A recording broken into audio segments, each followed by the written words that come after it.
নমস্কার সবাইকে, সম্মিলিতার চ্যানেলে আপনাদের সবাইকে অনেক স্বাগত। কবিতা গল্পের এই আসরে আপনাদের সবাইকে অনেক স্বাগত। আজকে আপনাদের সাথে আমি কোনো কবিতা শেয়ার করব না, আজকে একটা গল্প শেয়ার করব। এই গল্পটা আমাকে একজন ফেসবুকে পাঠিয়েছিল এবং এই গল্পটা আমার খুব ভালো লেগেছে এবং ওই ফেসবুকের যে পোস্টটা করা ছিল সেটার মধ্যে লেখকের নাম লেখা ছিল এবং সেখান থেকে খুঁজে খুঁজে আমি লেখকের পুরো লেখাটা আমি পেয়েছি এবং ওনার একটা বই আছে, বইটির নাম হলো পাতায় পাতায় গল্প। রিসেন্টলি আমি অ্যামাজন থেকে এটা পেয়েছি, আমি লিঙ্ক দিয়ে দেবো যদি কারো দরকার হয়। খুব সুন্দর সুন্দর গল্প আছে এর মধ্যে। লেখকের নাম সৌনক ঠাকুর। তারই যে গল্পটি আমার খুব পছন্দ হয়েছিল এবং মনের মধ্যে গেঁথে গেছিলো যে গল্পটি, সেই গল্পটির নাম আশ্রয়। যারা স্মাইল উইথ মিশ্রির ব্লগ দেখেন, সেই ব্লগের মধ্যে আমি ওই আশ্রয়ের গল্পটা আমি পড়েছিলাম। আজকে আমার এই চ্যানেলের আপনাদের সকলের জন্য আশ্রয় গল্পটি আমি আবার সবার সামনে আজকে তুলে ধরছি। আশা করছি আজকের গল্পটা আপনাদের সবার খুব ভালো লাগবে। যদি এই গল্পটা আপনাদের অন্য কোথাও পড়া থাকে বা এই বইটাই যদি পড়া থাকে আমাকে নিশ্চয়ই জানাবেন। 50টা গল্প রয়েছে, বইটা দেখিয়ে দিই একবার। এই যে পাতায় পাতায় গল্প, 50টা গল্প রয়েছে। 50টা গল্পই খুব সুন্দর, মানে অসাধারণ গল্প।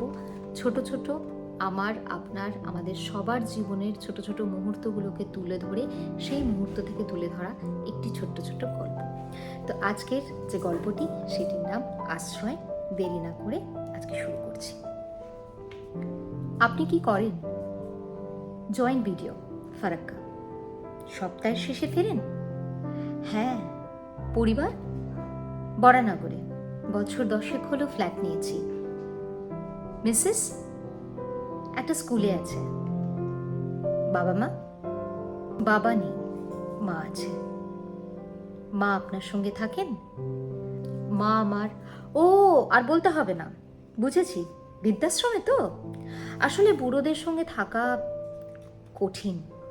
গড়িয়াতে আমার একটা হোম আছে, বড় বড় অফিসারের মা ওখানে থাকেন। আপনার মাকে নিয়ে আসুন।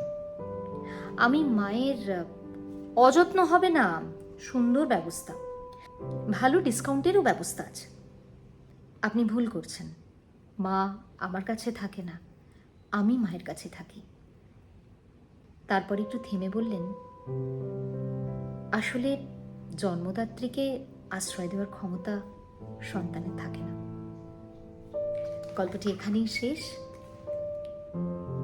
এরপরে আর নতুন করে কিছু বলা যায় না এই গল্পটার পরে, তাই নয় কি?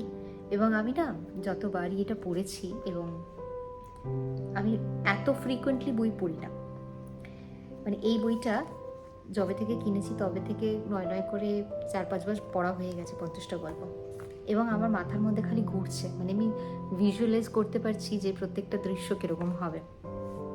কারণ খুব সিমিলার এই গল্পগুলোর যে কথোপকথন, সেটা আমাদের ব্যক্তিগত জীবনের সাথে, দৈনন্দিন জীবনের সাথে খুব কিন্তু মিল আছে।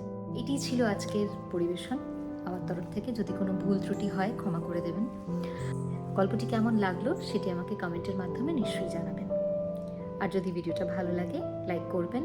আর যদি মনে হয় যে এই ভিডিওটা আপনারা আপনাদের পরিবার, পরিজন, বন্ধুবান্ধবদের সাথে করতে পারবেন, তাহলে এই ভিডিওটি সবার সাথে ভাগ করে নেবেন, এই অনুভবটি সবার সাথে ভাগ করে নেবেন। দেখা হচ্ছে পরের একটি গল্প কবিতার আসরে। ততক্ষণ সবাই খুব ভালো থাকবেন, সাবধানে থাকবেন, সুস্থ থাকবেন। আর ভালো লাগলে একটা লাইক করে দেবেন। নমস্কার।